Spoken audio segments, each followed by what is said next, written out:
नमस्कार दोस्तों, मैं सौरभ आप सबका जीएस दुनिया में एक बार फिर से स्वागत करता हूं। हम लोग टीजीटी पीजीटी के लिए बायोलॉजी के कुछ क्वेश्चंस को सॉल्व कर रहे हैं। हम लोग पढ़ रहे हैं एनिमल किंगडम में प्रोटोजोआ प्रोटोजीवा का ये पार्ट 2 है। प्रोटोजोआ एनिमल किंगडम में प्रोटोजोआ का पार्ट 2 है। आइए इसके हम कुछ क्वेश्चंस का अध्ययन करते हैं। तो सबसे पहला क्वेश्चन है कि प्रोटोजोआ का एक वर्ग जिसमें केवल आंतरिक परजीवी सम्मिलित है, सार्कोडिना, फ्लैजेलेटा, स्पोरोजोआ, इनमें से कोई नहीं। तो इसमें बताइए इसका आंसर कौन सा होगा। एक बार आप लोग ट्राई करें।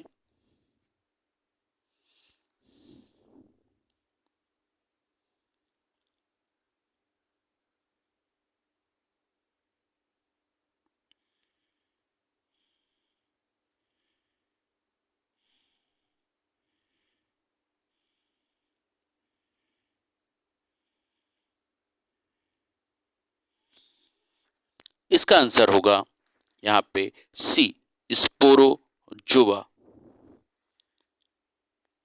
एक मिनट।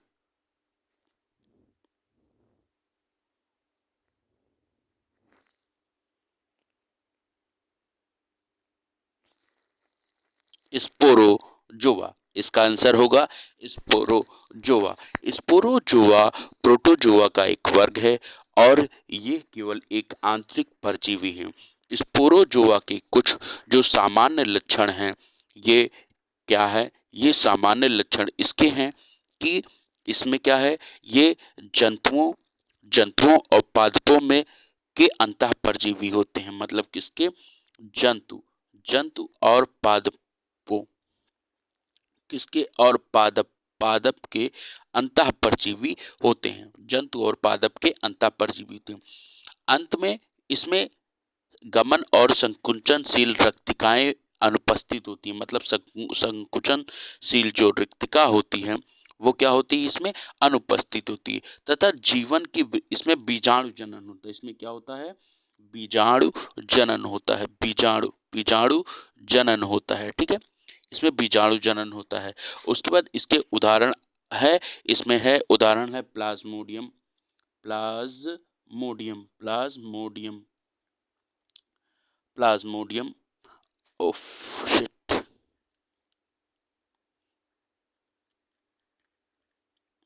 मैंने क्या कहा? इसमें इसके हैं प्लाज्मोडियम प्लाज्मोडियम प्लाज्मोडियम ठीक ना। इसके उदाहरण है प्लाज्मोडियम बेबिसिया बेबिसिया बेबिसिया, ये इसके उदाहरण हैं। तो आइए हम नेक्स्ट क्वेश्चन की तरफ चलते हैं अपने। निम्न में से कौन रोगजनक कशाभी नहीं है? Leishmania, Giardia, Trypanosoma, Noctiluca. इसका आंसर होगा, इसका आंसर है नॉक्टिलुका। नॉक्टिलुका इसका आंसर है नॉक्टिलुका जो है, ये इसकी जो कशाप होती है, जो फ्लैजेला होता है, वो क्या है? रोगजनक नहीं होते हैं। लीशमैनिया से क्या होता है? लीशमैनिया से कालाजार रोग होता है। क्या? कालाजार कालाजार कालाजार होता है। ठीक है, लीशमैनिया से कालाजार।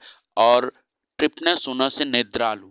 ट्रिपनोसोमा से क्या? निद्रालु निद्रालु मतलब निद्रालु निद्रालु रोग होता है। निद्रालु रोग, निद्रा का मतलब निद्रा। और जियार्डिया जो है, grand old man of intestine का ये दूसरा नाम है, जियार्डिया। ठीक है, तो आइए हम नेक्स्ट क्वेश्चन की तरफ अपने चलते हैं।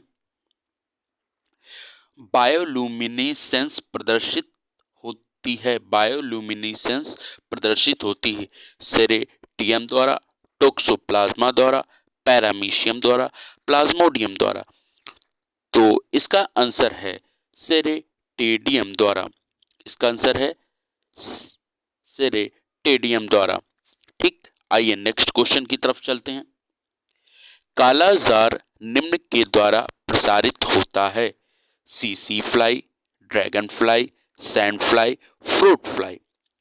तो इसका आंसर है कालाजार रोग जो है ये सीसी सैंड फ्लाई सॉरी कालाजार रोग है सैंड फ्लाई मच्छी के द्वारा। यह रोग लीशमैनिया नामक प्रोटो अभी मैंने बताया कि कालाजार रोग लीशमैनिया नामक प्रोटोजोआ से फैलता है और इसकी मच्छी जो है वाहक बालू मक्खी होती है। वाहक वाहक जो है ये क्या है?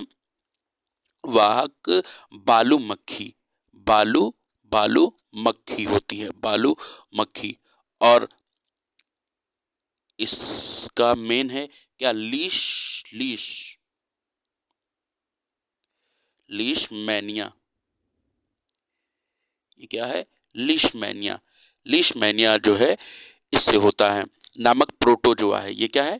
प्रोटो प्रोटो प्रोटोजोआ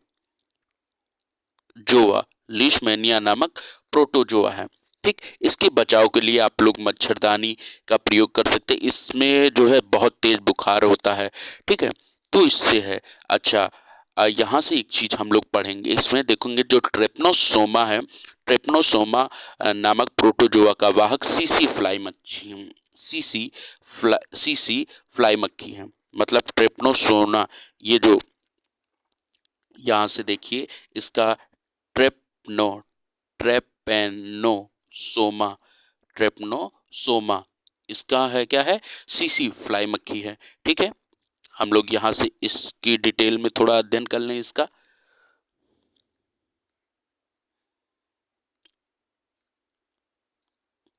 हमने इसका आंसर आप लोगों को बताया क्या है?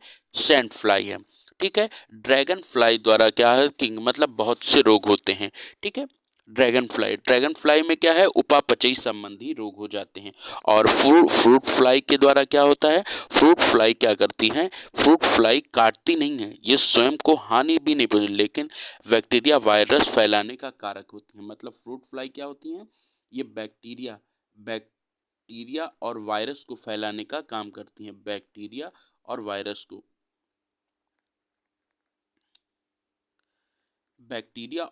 को फैलाने का कार्य करती हैं फ्रूट फ्लाई। तो आइए नेक्स्ट क्वेश्चन की तरफ चलते हैं हम अपने। संकुचनशील रिक्तिका पाई जाती है अमीबा में, यूग्लिना में, पैरामीशियम में, सभी में। तो हम लोग में संकुचनशील रिक्तिका जो है ये सभी में पाई जाती है। संकुचनशील रिक्तिका का मतलब क्या होता है कि संकुचनशील रिक्ता मतलब अगर शरीर में एक जो है ये एक उत्सर्जन अंग की तरह कार्य करती है। जैसे शरीर के अंदर अगर अमीबा या पैरामीशियम के अंदर पानी की मात्रा अधिक हो गई है तो उसको अपने अंदर भर के और उसको बाहर ले जाकर वो क्या करती है? फट जाती है, जिससे उसका सारा पानी निकल जाता है। ठीक है, तो ये एक फटकर मतलब अलग हो जाती है। वहां अंदर के मतलब एक उत्सर्जन मतलब कोई भी चीज अगर अमीबा के अंदर होगा उसको बाहर निकाल करके उत्सर्जी पदार्थों का ये आवागमन मेन रूप से करती है। इतना जानिए कि उत्सर्जी पदार्थों का आवागमन करती है। ठीक, तो आइए हम नेक्स्ट क्वेश्चन की तरफ चलते हैं। अमीबा की संकुचनशील रिक्तिका के लिए सत्य कथन है। देखिए फिर क्वेश्चन आ गया। इसमें सिस्टोल धीरे धीरे लेकिन डायस्टोल अचानक होता है।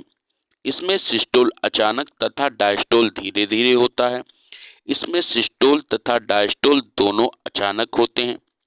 इसमें सिस्टोल तथा डायस्टोल दोनों धीरे धीरे होते हैं। तो इसका आंसर है यहाँ पर, हाँ इसका आंसर है बी ऑप्शन। इसमें सिस्टोल अचानक तथा डायस्टोल धीरे धीरे होता है। आइए नेक्स्ट क्वेश्चन की तरफ चलते हैं हम अपने। बहुरूपी अवस्थाएं किसके जीवन चक्र में पाई जाती हैं? एंट अमीबा हिस्टोलिटिका, ट्रिप्नोसोमा, यूग्लिना, वेलेंटिडियम वेलेंटिडियम। तो इसका आंसर है ट्रेपनोसोमा। बहुरूपी अवस्था पाई जाती है जिसमें जीवन चक्र दो या दो से अधिक भिन्न पोषकों में दिखाई देती है, जैसे सीसी फ्लाई मक्खी। ठीक है, इसमें काला आजार रोग। ठीक, बहुरूपी अवस्थाएं किसमें पाई जाती हैं? तो यहाँ पे इसका आंसर होगा ट्रेपनोसोमा।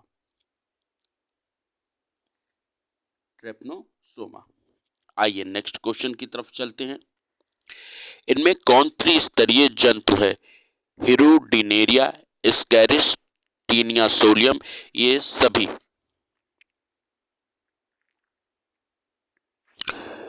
तो बहुरूपी इसमें कौन सा त्रिस्तरीय जंतु है? तो इसका आंसर है डी।